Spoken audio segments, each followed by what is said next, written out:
முதல்ல நடுவில் நான் 2 நிமிஷம் எந்திரிச்சு போனால் அதுக்கு மன்னிக்கவும். ஏன்னா ஆடியோ லான்ச்சில் இதே மாதிரி தான் ஆச்சு. ரொம்ப நேரம் அடக்க முடியாமல் உட்காந்துருந்தேன். அப்புறம் இருந்த நர்வஸ்னஸில் வந்து பாதி பேசுகிற என்னெல்லாம் நினச்சேனோ அது எல்லாத்தையும் மறந்துட்டேன். ஸோ அதனால் இப்போவும் அதே மாதிரி ஆயிடக்கூடாது அப்படின்னு ஒரு ஒரு 10 மினிட்ஸ் டைம் எடுத்துக்கிறேன். ஏன்னா நிறைய நான் சொல்ல வேண்டியிருக்கு. இந்த வாட்டி மறந்துடக்கூடாதுன்னு கொஞ்சம் எழுதி வச்சுட்டு வேறு வந்தேன்.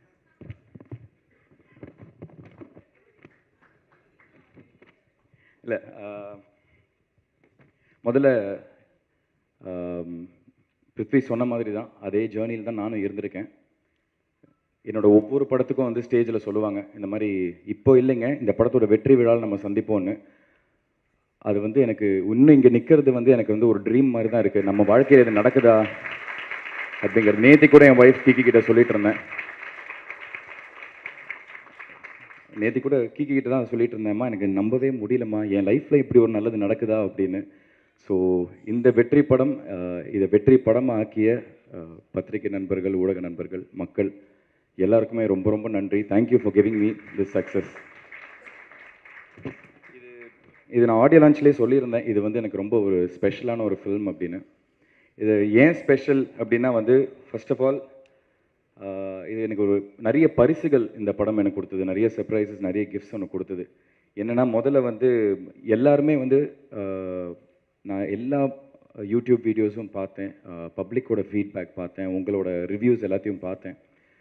யுனானிமஸாக எல்லாருமே வந்து என்னோட இந்த படத்தையும் சரி என்னை பற்றியும் சரி எல்லாருமே ஒரு 100% ஒரு ஆதரவு வந்து கொடுத்துருக்கீங்க. ஸோ இது வந்து என் லைஃப்பில் எனக்கு இது கிடச்சதே இல்லை. ஸோ அது வந்து ப்ளூ ஸ்டார் எனக்கு கொடுத்த ரொம்ப ஒரு ஸ்பெஷல் கிஃப்ட். அதுக்கப்புறம் அஃப்கோர்ஸ் நான் அன்றைக்கே சொன்ன மாதிரி வந்து சக்கரைக்கட்டி ரிலீஸ் ஆகி கரெக்டாக இந்த படம் ரிலீஸ் 25th அன்னைக்கு வந்து 15 வருஷம் 4 மாதம், அதாவது 5600 நாள் ஒரு வெற்றி படம் எனக்கு கிடைக்கிறதுக்கு. ஸோ அது வந்து ப்ளூ ஸ்டார் எனக்கு கொடுத்த ஒரு கிஃப்ட். அதுக்கு ஒரு நன்றி. மூணாவது இந்த படம் வந்து எனக்கு சினிமா பற்றி ஒரு பாடம் கற்றுக் கொடுத்துச்சு. என்ன மாதிரி கதைக்களம் எடுத்து பண்ணணும், என்ன மாதிரி கதாபாத்திரம் இனிமேல் நம்ம சூஸ் பண்ணி பண்ணணும் அப்படிங்கிறது ப்ளூ ஸ்டார் எனக்கு கற்றுக் கொடுத்துச்சு.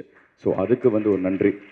இது எல்லாத்தையும் தாண்டி ரொம்ப ரொம்ப முக்கியமான ஒரு விஷயம், எங்கள் அப்பா அம்மாவுக்கு ஒரு சந்தோஷத்தை கொடுத்துச்சு. அவங்க முகத்தில் ஒரு புன்னகையை பார்த்தேன். எனக்கு எனக்கு அதை விட எனக்கு வேறு எதுவுமே முக்கியம் இல்லை. ஏன்னா எனக்கு தெரியும் நான் எவ்வளோ ஏக்கத்தில் இருந்தனோ அதை விட 100 மடங்கு ஜாஸ்தி எங்கள் அப்பா அம்மா ஒரு ஏக்கத்தில் இருந்தாங்க. ஸோ அதுக்கு வந்து ப்ளூ ஸ்டார் எனக்கு கொடுத்த ஒரு கிஃப்ட்டு. இங்கே நான் ஆடியோ லான்ச்லேயே ஃபஸ்ட்டு எல்லாருக்கும் தேங்க் பண்ணியிருந்தேன். பட் அகெயின் மறுபடியும் இங்கே நான் தேங்க்ஸ் சொல்லணும்.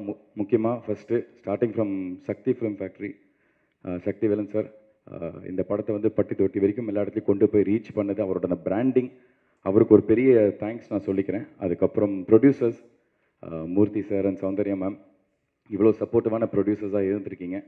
அண்ட் அகெயின் எங்கள் எல்லாருக்குமே ஒரு பெரிய பிராண்ட் இந்த படத்தை திரும்பி பார்க்க வச்ச ரஞ்சித்னா, தேங்க்யூண்ணா. நானும் அவர்கிட்ட ஆரம்பத்துலேருந்து கேட்டுட்டு இருந்தேன், கரெக்டான படத்தில் வந்து உனக்கு கொடுக்குறேன் அப்படின்னு சொல்லி கரெக்டான படம் ப்ளூ ஸ்டாரை எனக்கு கொடுத்தாரு. ரொம்ப ரொம்ப thanks. Coming to my writer and director, இவங்க 2 பேரையும் நான் ஒன்றா பார்க்குறேன். ஏன்னா 2 பேருமே சேர்ந்து தான் இந்த படத்தை எழுதியிருக்காங்க. இந்த ரைட்டருங்கிறது எவ்வளோ முக்கியங்கிறது வந்து எனக்கு எங்கள் அப்பா கிட்டேருந்து தான் நான் உணர ஆரம்பித்தேன். ஏன்னா ஒரு ரைட்டர் டிசைட் பண்ணால் மட்டும்தான் அந்த படம் வெற்றி படமாக இல்லையாங்கிறது அங்கே டிசைட் ஆகும். அந்த ரைட்டிங் அவ்வளோ பியூட்டிஃபுல்லாக இருந்துச்சு. இதை நான் ஸ்கிரிப்ட் படிக்கிறப்போ, அதாவது ஈஸியான விஷயத்த என்கிட்ட கொடுத்துட்டாங்க. 80% கஷ்டமான வேலையை வந்து அவங்க பண்ணாங்க அந்த ரைட்டிங்கில் கொண்டு வருது. அந்த மீதி அவங்க எழுதின விஷயத்த அப்படியே நான் டெலிவர் பண்ணுற மட்டும்தான் என்னோட வேலை. ஸோ இன்றைக்கி எல்லாருமே இவ்வளோ கைத்தட்டல், இவ்வளோ பாராட்டுகள் வருதுன்னா அது அந்த ரைட்டிங்கில் இருந்ததுனால மட்டும்தான். ஸோ அதனால் என்னோடய ரைட்டர் தமிழ் பிரபானா அண்ட் என்னோட டைரக்டர் பிரதர் அப்படிப்பாரு. ஸோ பிரதர் ரொம்ப ரொம்ப தேங்க்ஸ் பிரதர். அதுக்கப்புறம் இந்த படத்தில் ஒர்க் பண்ண மற்ற டெக்னீஷியன்ஸ் இதெல்லாம் தான் அன்றைக்கி நான் அடக்க முடியாமல் அன்றைக்கி நான் மறந்துட்டேன். டிஓபி தமிழ் பிரதர் 20 நாள் ஷூட்டிங் முடிஞ்சிருச்சு. முடிச்சுட்டு ஒரு நாள் ரூமுக்கு நானும் அசோக் பிருத்திலாம் போயிட்டு இருந்தோம். அப்போ வந்து என்னை கூப்பிட்டாரு, ப்ரோ ஒரு நிமிஷம் ப்ரோ அப்படின்னாரு. என்ன பிரதர்ண்ணா, இந்த நீங்கள் இப்படி பேட்டிங்கில் நிற்கிறீங்க, அப்போது பால் இந்த பக்கம் இப்படி போயிட்டே இருந்துச்சு, அப்போ அம்பையர் ஆகும்னா இப்படி கையை தூக்கிட்டு இருந்தார் அப்படின்னா என்ன பிரதர்ன்னாரு. பிரதர் என்ன பிரதர் சொல்கிறீங்க? இல்லை பிரதர் இப்படி நின்றுருந்தீங்களா? இல்லை பிரதர் அதை சொல்லலை, நீங்கள் என்ன கேட்குறீங்க உங்களுக்கு புரியுதானே? இல்லை பிரதர் புரியலன்னு தான் கேட்குறேன். உங்களுக்கு கிரிக்கெட்டை பற்றி ஏதாவது தெரியுமா பிரதர்? பிரதர் சுட்டு போட்டால் எனக்கு வராது கிரிக்கெட்டு, அதோட ஏபிசிடியே தெரியாது, எனக்கு பிடிக்கவும் பிடிக்காது. யாராச்சும் கிரிக்கெட் ஆடிட்டு இருந்தாங்கன்னா அங்கே போய் பாலை திருடி உள்ளே போய் ஒளிச்சு வச்சிருவேன். மேட்ச் ஓடிச்சுன்னா ப்ளக்கை பிடிக்கி விட்டு வந்துடுவேன். ஏங்க என்னன்னா இல்லை பிரதர், அது என்னமோ தெரியல. அப்படி எப்படி பிரதர் இந்த படத்தில் கமிட் ஆனீங்க கிரிக்கெட் படம்னு? இதை சொன்னால் எனக்கு கமிட் பண்ண மாட்டாங்க பிரதர், அதனால சொல்லாமல் மறைச்சிட்டேன் அப்படின்னாரு.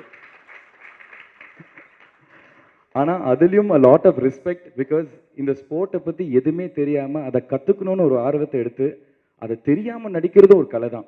ஸோ அதனால் வந்து அதை கற்றுக்கணுன்னு ஒரு ஆர்வமாக எடுத்து இன்னைக்கு சினிமாட்டோகிராஃபிக்குன்னு தனியாக வந்து அவர் பேர் போடுறப்போ எல்லாரும் அவர் பர்டிகுலராக மென்ஷன் பண்ணுறப்போ அவ்வளோ பாராட்டுகள். ஸோ அவருக்கு என்னோட நன்றி. ஏன்னா எவ்வளோ ஷாட்ஸ் எனக்கு தெரியும், அந்த ஒரு ஹெவியான ஒரு கேமரா வந்து தோளில் போட்டு ஃபுல்லாக ஹேண்டில் வந்து ஷாட்ஸ் ஹேண்டில் பண்ணியிருந்தாரு. அது ரொம்ப ரொம்ப கஷ்டம். ஸோ வாழ்த்துக்கள் தமிழ் ப்ரோ. எடிட்டர் செல்வா, அதாவது கிட்டத்தட்ட எனக்கு தெரிஞ்சு ஃபஸ்ட்டு ரா ஃபுட்டேஜ் எடுத்துகிட்டு போய் அவங்க டம்ப் பண்ணுறப்போ ஒரு 20 மணி நேரம் ஃபுட்டேஜ்னு நினைக்கிறேன். அவ்வளோ பெரிய ஒரு ஃபுட்டேஜை வந்து, ஏன்னா அவ்வளோ கிரிக்கெட் மேட்சஸ் விளையாடிருந்தோம். ஸோ அவ்வளோ பெரிய ஒரு ஃபுட்டேஜை வந்து ஒரு 3 மணி நேரத்துக்குள்ளே சுருக்கி அதை எங்கேஜிங்காக இன்ட்ரெஸ்டிங்காக மக்களுக்கு கொண்டு போய் கொடுத்துருக்கீங்க. ரொம்ப ரொம்ப தேங்க்ஸ் பிரதர். அண்ட் ஃபஸ்ட்டு வந்து எங்களுக்கு ஃபீட்பேக் செல்வா அவர்கிட்ட இருந்தான், இந்த படம் வந்து எல்லாருக்குமே ஒரு பெரிய படமாக வரும் அப்படின்னு. ஸோ ரொம்ப நன்றி brother. Music director of course Govind வசந்தோட சாங்ஸ்னால தான் வந்து இன்றைக்கி ஃபஸ்ட்டு இந்த படம் வெளியில் போய் பட்டி தொட்டி வரைக்கும் போய் ரீச் ஆகிருக்குன்னா அது கோவிந்த் வசந்தா அவரோட சாங்ஸ் தான். அவருக்கு பக்கபலமாக இருந்த அறிவு பிரதர், ரொம்ப ரொம்ப அவருக்கு நன்றி. அந்த படத்தில் பாடின எல்லா சிங்கர்ஸ் அண்ட் எல்லா மியூசிஷியன்ஸ் எல்லாருக்குமே.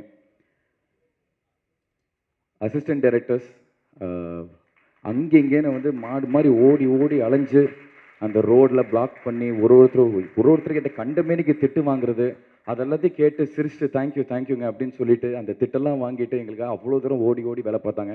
ஏன்னா ஒரு சின்ன ஆம்பியன்ஸில் நடக்கிற படம் இல்லை, ஒரு ஜாகிரஃபியை பேஸ் பண்ணி அவ்வளோ பெரிய இடத்துல வச்சு எடுக்கிற ஒரு படம்.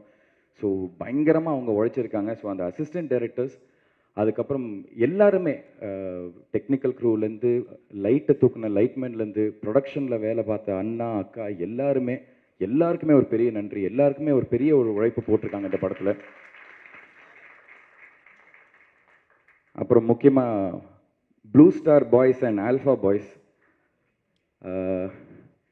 இந்த படத்தில் வந்து எல்லாருக்குமே ஒரு முக்கியத்துவம் கொடுத்துருக்காங்க. ஸோ அதில் வந்து ஆல்ஃபா பாய்ஸ் குரூப்பில் இருந்த தாமு, தருண், வெற்றி, முரளி, பிரகாஷ், அதுக்கப்புறம் ப்ளூ ஸ்டார் பாய்ஸில் இருக்கிற சுதாகர், ராகுல், உதய், விக்கி, ரிஷி, கவின், இவங்க எல்லாருக்கும், ஜெயண்ட் 11 எங்களோட ஃபைனல்ஸில் எங்களோட விளையாடின ராகவ், விக்னேஷ், சச்சின், ரஞ்சித் அண்ட் முக்கியமாக கோச் பாலாஜி, இவங்க எல்லாருக்குமே ரொம்ப ரொம்ப நன்றி. ஒரு வழியாக எல்லாம் கொஞ்சம் நர்வஸ்னஸ் இல்லாமல் பேசியிருக்கேன்னு நினைக்கிறேன். இது எல்லாத்தையும் தாண்டி எனக்கு இந்த படத்தில் கிடைச்ச ஒரு மிகப்பெரிய பரிசு, நான் ஒரு விஷயத்தை படிக்கணும்னு நினைக்கிறேன். இது எனக்கு நேற்றுக்கு ஒரு ப்ரோக்ராம் போயிருந்தோம், ஜீ தமிழோட ஒரு ப்ரோக்ராமுக்கு. ஸோ எனக்கு சர்ப்ரைஸ் பண்ணோன்னு சொல்லி அவங்க ஒரு வேலையை பார்த்துருந்தாங்க. என்னென்னா எங்கள் அப்பா கிட்ட வந்து ஒரு கடிதத்தை எழுதி வாங்கிட்டு வந்திருந்தாங்க. இந்த கடிதம் நான் படிக்கிறப்போ நேற்றுக்கு எனக்கு ரொம்ப எமோஷ்னல் ஆயிடுச்சு. பிகாஸ் எல்லா வீட்லேயும் இருக்கிற எல்லா அப்பா பையன் மாதிரி வந்து நானும் எங்கள் அப்பாவும் பெருசாக அவ்வளோவெல்லாம் பேசிக்க மாட்டோம். டைனிங் டேபிள் உட்காந்து சாப்பிடும் போது கூட நான் சாப்பிடுவேன், அவர் சாப்பிடுவார், நான் ஏஞ்சி போயிடுவேன், அவர் ஏஞ்சி போயிடுவார். ஏதாவது சினிமா பார்த்துட்டு வந்தால் மட்டும் அந்த சினிமாவை பற்றி ப்ளஸ் அண்ட் மைனஸ் இதெல்லாம் நாங்கள் டிஸ்கஸ் பண்ணுவோம். ஸோ அதை தாண்டி எனக்கு எங்கள் அப்பாவுக்கு எந்த விதமான ஒரு கான்வர்சேஷன் பெருசாக லைஃப்பில், ஐ மீன் ஒரு தோளுக்கு மேலே வளர்ந்ததுக்கப்புறம் எந்த விதமான கான்வர்சேஷன் இருந்ததில்லை. ஆனால் ஒரு 15 வருஷம் நான் சொன்ன அந்த எனக்கு இருந்த அந்த ஒரு ஏக்கம் அவருக்கும் இருந்திருக்கு.